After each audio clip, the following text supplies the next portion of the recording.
السلام علیکم۔ میرا نام محمد فاروق بابر اور آج ہم نائنتھ کا سیکنڈ چیپٹر سٹارٹ کریں گے جس کا ٹائٹل ہے سالونگ آف بیولوجیکل پرابلم۔ تو اس میں ہم بیولوجیکل میتھڈ کو ڈیفائن کریں گے، اس کے سٹیپس اور تھیوری لا پرنسپل اس کو ہم دیکھیں گے۔ تو سب سے پہلے ہمارے پاس بیولوجیکل میتھڈ کیا ہے، تو وہ سائنٹیفک طریقہ جس میں بیولوجیکل پرابلمس کو حل کیا جاتا ہے اس کو ہم بیولوجیکل میتھڈ کہتے ہیں۔ بیولوجیکل پرابلم کی ڈیفینیشن ہم آگے کرتے ہیں۔ اس کے بعد ہمارے پاس ہسٹری ہے بیولوجیکل میتھڈ کی۔ تو بیولوجیکل میتھڈ نے 500 سال پہلے سے اپنا کردار ادا کرنا شروع کر دیا تھا، اور گلیلیو کے ایکسپیریمنٹ جو کہ 1590 میں ہوئے تھے، اس کے بعد بیولوجیکل میتھڈ نے بیولوجی کے ڈیفرنٹ فیلڈز میں اپنا کردار ادا کرنا شروع کر دیا، جن میں میڈیسن ہے، ایکالوجی ہیں اور ٹیکنالوجی ہیں۔ اس کے بعد بیولوجیکل میتھڈ کے سٹیپس ہیں ہمارے پاس۔ تو فرسٹ آف آل ان میں ہے ریکگنیشن آف اے پرابلم۔ تو سب سے پہلے یہ دیکھا جاتا ہے کسی بھی بیولوجیکل پرابلم کو حل کرنے سے پہلے کہ وہ پرابلم کیا ہے۔ تو بیولوجیکل پرابلم یا سائنٹیفک پرابلم وہ سوال ہے جو کہ ایک لیونگ آرگنزم، کسی بھی لیونگ آرگنزم کے متعلق ہوتا ہے، اور وہ سوال کوئی شخص یا تو بیولوجسٹ سے پوچھتا ہے یا وہ سوال خود بخود بیولوجسٹ کے ذہن میں آتا ہے، تو اس سوال کو ہم سائنٹیفک پرابلم کہتے ہیں۔ تو فرسٹ آف آل اس کی شناخت کرنا ضروری ہوتا ہے، اس کا پہلا سٹیپ ہوتا ہے recognition of the biological problem.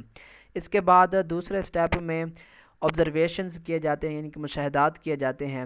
تو آبزرویشنز 5 سینسز پانچ اعضائے حس سے کیے جاتے ہیں، جن میں ویژن ہے، ہیئرنگ ہے، اسمیل ہے، ٹیسٹ ہے اور ٹچ ہے۔ تو آبزرویشنز کی 2 ٹائپس ہوتی ہیں، جن میں کوالٹیٹیو ہیں اور کوانٹیٹیو ہیں۔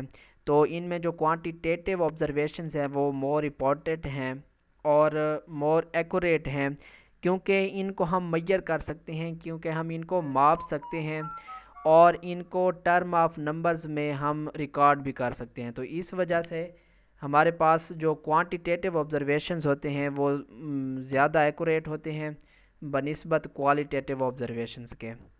تو اس کے بعد ہمارے پاس کوالٹیٹیو آبزرویشنز اور کوانٹیٹیو آبزرویشنز کی کچھ مثالیں ہیں۔ تو کوالٹیٹیو آبزرویشنز کی مثال یہ ہے کہ freezing point of water boiling point سے کولڈر ہے، یعنی کہ کم ہے۔ تو کوانٹیٹیو میں ہم کہتے ہیں کہ فریزنگ پوائنٹ آف واٹر جو ہے وہ 0 ڈگری سینٹی گریڈ ہے اور boiling point 100 degree centigrade ہے۔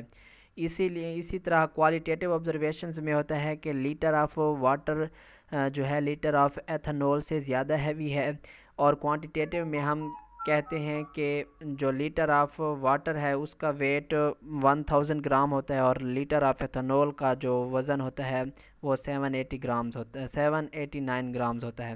تو اس طرح جو ہے آبزرویشنز کی 2 ٹائپس میں کوالٹیٹیو آبزرویشنز وہ آبزرویشنز ہیں جو ہمیں کسی بھی چیز کی کوالٹی بتاتے ہیں، اور کوانٹیٹیو آبزرویشنز وہ مشاہدات ہیں جو کہ ہمیں کسی بھی شے کی کوانٹٹی کے بارے میں بتاتے ہیں۔ اس کے بعد ہمارے پاس فارمولیشن آف ہائپوتھیسس ہے کہ آبزرویشنز کے بعد ہائپوتھیسس بنایا جاتا ہے۔ تو بیولوجسٹ اپنا جو ڈیٹا ہوتا ہے اس کو آرگنائز کرتا ہے اور ایک سٹیٹمنٹ کنسٹرکٹ کرتا ہے جو کہ بیولوجیکل پرابلم کا آنسر بھی پروو ہو سکتا ہے۔